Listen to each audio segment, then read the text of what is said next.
Yo, what is up everybody? It's your boy Hog, back with another video, and let me tell you, this one is going to be a wild ride. We're talking about the baddest dudes on two wheels, the 1% ear biker clubs.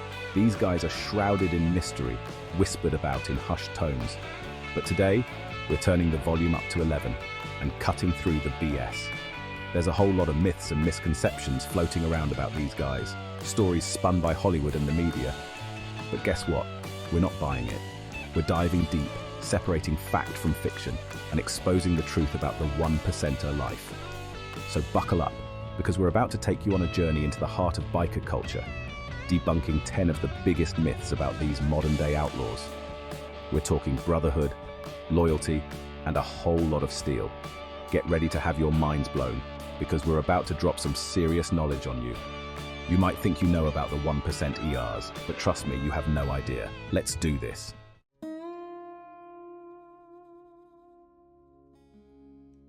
All right, first up, let's address the elephant in the room, the myth that gets thrown around more than a biker at a bar fight. All 1%er clubs are criminal organizations. Now, I'm not going to sugarcoat it. The 1%er world can be a rough and tumble place, and yeah, there have been some bad apples who've given them a bad rap, but to paint every single member and every single chapter with the same brush, that's just lazy thinking. It's like saying every dude with tattoos and a beard is about to rob a bank. It's ridiculous. The truth is, there are countless 1%ers out there who live by a strict code of honor, who would give you the shirt off their back, who do a ton of charity work in their communities. These guys are all about brotherhood, loyalty, and living life on their own terms. They're not saints, not by a long shot, but they're not the monsters the media often makes them out to be. It's important to remember that generalizations are dangerous, especially when it comes to a group as diverse and complex as the 1%ers.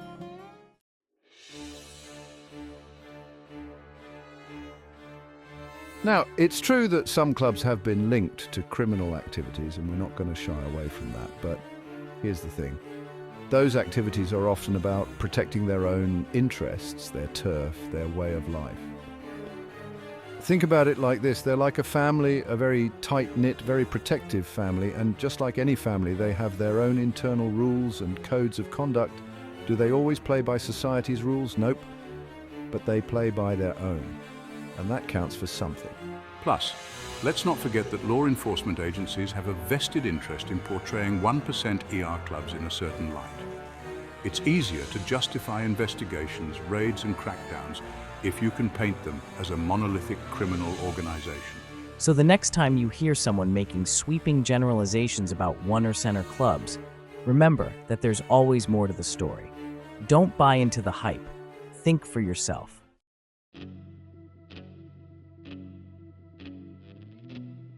All right, myth number 2 is a big one, and it's something that a lot of people get wrong.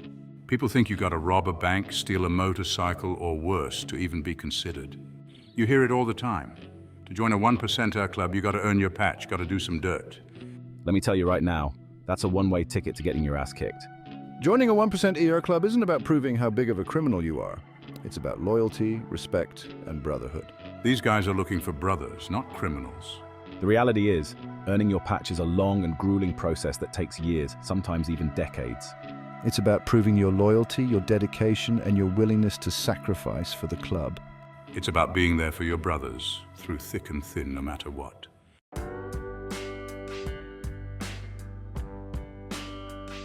These guys live and breathe their clubs. It's their lifeblood. They're not just gonna let anyone in off the street, no matter how many crimes they've committed. It's about earning their trust, proving your worth, showing them that you're willing to live by their code. It's about being a stand-up dude who's got their back, who's there for the long haul. Think of it like this, it's less about being a criminal and more about being a soldier.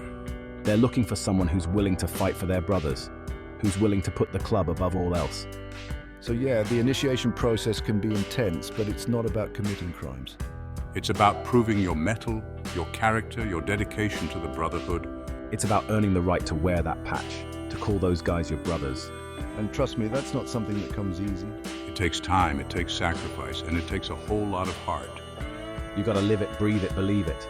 That's what it truly means to be a 1% EO.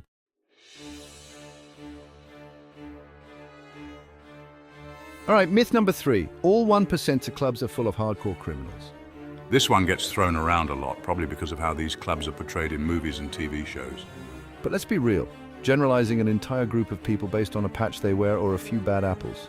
That's just lazy thinking. Look, I'm not naive. There have been instances of individuals in these clubs involved in illegal activities. There's no denying that. But to say that every single member is a criminal? Come on, that's just ridiculous. It's like saying every actor in Hollywood is a drug addict or every politician is corrupt. It's simply not true. There are doctors, lawyers, veterans, and just regular dudes with families in these clubs. To paint them all with the same brush is not only inaccurate, it's downright unfair. And honestly, it's important to remember that these clubs value brotherhood and loyalty above all else. So yeah, they're going to protect their own, but that doesn't automatically equate to criminal activity. Let's not jump to conclusions, all right?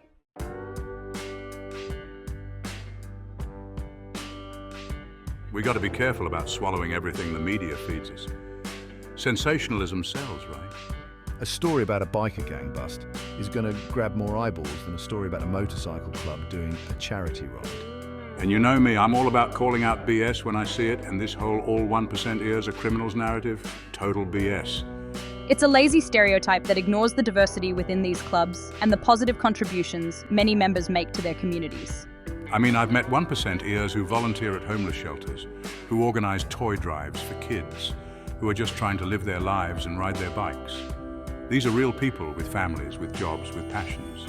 So, next time you hear someone spouting off about how all 1% ERs are criminals, remember this. Don't believe everything you hear, challenge those stereotypes. Because the truth, as always, is much more nuanced than that.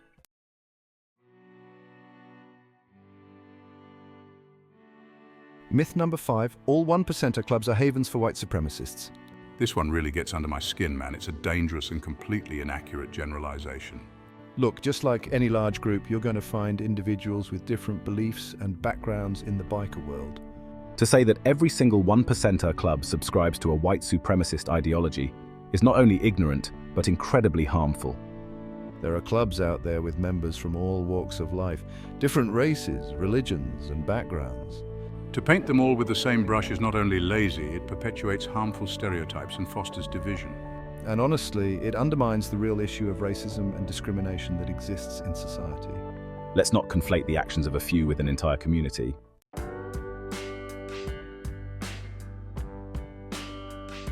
Look, I'm all about keeping it real. There might be some bad apples out there, some clubs with hateful ideologies.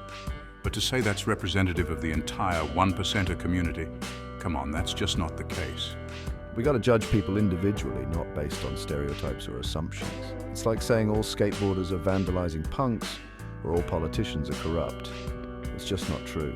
There are countless examples of 1% ER clubs promoting unity, diversity, and acceptance.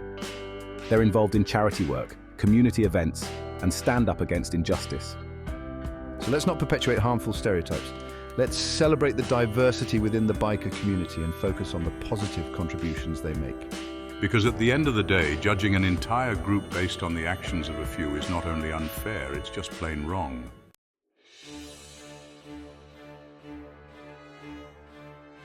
Myth number 7, this one goes hand in hand with the last one. All 1%er clubs are all about drugs and weapons. Okay, let's pump the brakes on that one. It's true, some clubs have been linked to illegal activities, and I'm not going to sugarcoat that. But here's the thing, it's not the norm, and it's certainly not the only thing they're about. Many 1%er clubs are legitimate businesses. They own clubhouses, they organize events, they sell merchandise. It's about brotherhood, sure, but it's also about keeping the lights on. Think about it. These guys are passionate about their bikes. They live and breathe motorcycles.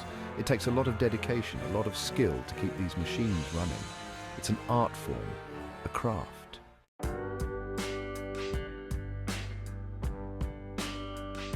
And yeah, some of these guys might have a past. Maybe they made some bad choices, got caught up in something, but who are we to judge? People evolve, they change. To say that every single member of a 1%er club is involved in illegal activities is just plain ignorant. It's about camaraderie, it's about shared passions, and yes, it's about riding those badass bikes. So before you buy into the hype and believe everything you see in the movies, remember there's more to these clubs and to the people in them than meets the eye.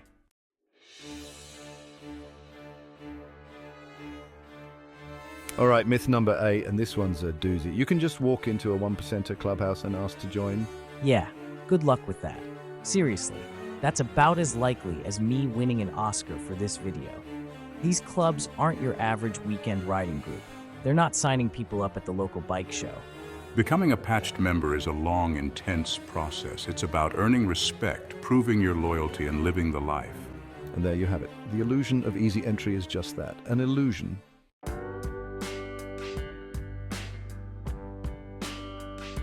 Think of it like this. You wouldn't walk onto a professional sports team and expect to play, right? You have to earn your spot. Same goes for 1%er clubs. You put in the work, you prove yourself, you earn the respect of the brothers. It takes time, sometimes years, to go from a hang-around to a prospect to a fully patched member. It's a process, a journey, and it's not for the faint of heart. So next time you hear someone say they're going to join a 1%er club, remember this: it's not a club you join, it's a life you earn.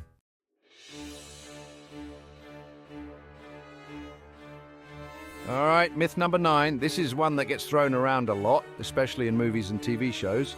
The idea that all 1%er bikers are just itching to go toe-to-toe with the cops, that they're practically at war. But here's the thing, it's just not that simple. While there's no denying that there's a history of tension, painting the entire 1%er community as anti-police is not only inaccurate, it's lazy. The reality is, many 1%er clubs have a deep respect for the law. They understand that a society without rules is a society that descends into chaos.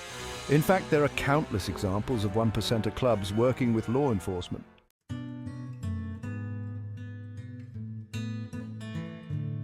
Look, I get it.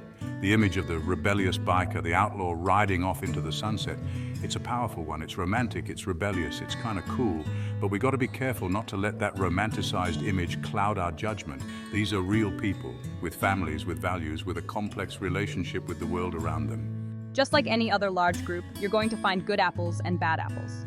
To say that they're all inherently anti-police is not only ignorant, it perpetuates harmful stereotypes. And honestly, it diminishes the very real issues that do exist within the biker community and within law enforcement. Instead of perpetuating these simplistic narratives, we should be encouraging open dialogue, understanding, and maybe even a little bit of empathy, because at the end of the day, we're all just trying to navigate this crazy world the best we can. And sometimes that means setting aside our preconceived notions and actually listening to each other.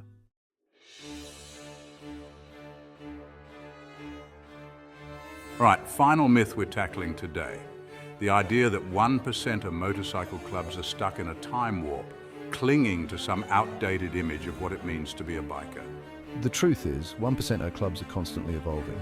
They're adapting to changing times, embracing new technologies, and proving that the biker lifestyle is anything but stagnant.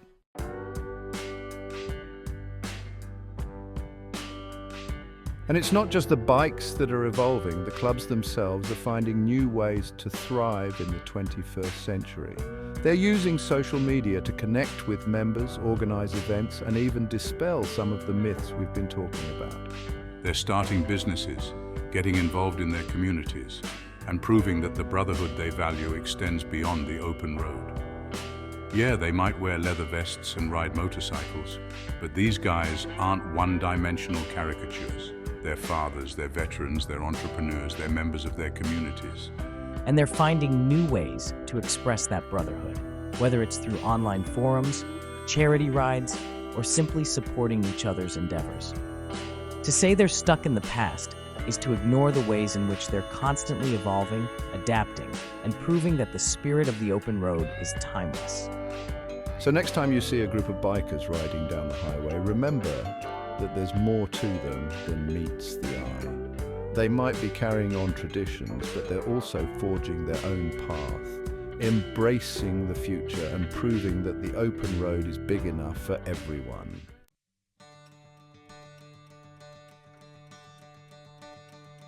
So there you have it, guys. 10 myths about 1%er motorcycle clubs busted. Hopefully this video has shed some light on this often misunderstood community and challenged some of the preconceived notions you might have had. Remember, it's easy to judge, to stereotype, to buy into the hype. But the truth is always more complicated, more nuanced, more interesting than any myth or legend. And when it comes to 1%er motorcycle clubs, there's a whole lot more to the story than meets the eye. If you enjoyed this video, hit that like button and subscribe to the channel for more myth-busting content. And hey, let me know in the comments what other myths you'd like to see debunked. Until next time, ride safe, ride free, and always question what you think you know.